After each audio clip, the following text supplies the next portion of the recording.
मौलाना रूमी रहमतुल्लाहि ताला अलैह मसनवी शरीफ के अंदर एक हिकायत नकल करते हैं। एक मर्तबा एक चूहे और मेंढक की आपस में दोस्ती हो गई। चूहा क्योंकि खुशकी पे रहता था और मेंढक पानी के अंदर, तो दोनों को आपस में मिलने में बहुत मुश्किल होती थी। जब कभी चूहा आता तो मेंढक पानी के अंदर चला जाता और चूहा और मेंढक की नहीं हो पा रही थी।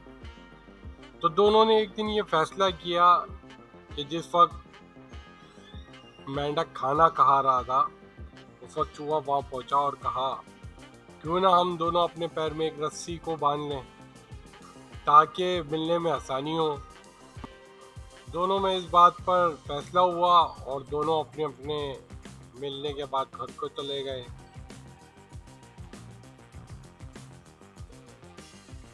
इसी दौरान एक मर्तबा जब चूहा और मेंढक मिल रहे थे तो ऊपर चील ने चूहे को देखा और वो चूहे पे झपटी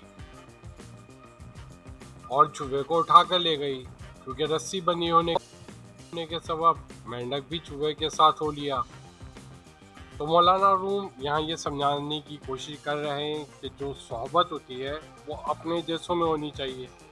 क्योंकि चूहा खुशकी पे रहता है और चील मेंढक को खाती नहीं है, लेकिन वो चूहे को साथ ले गई तो मेंढक भी साथ हो लिया।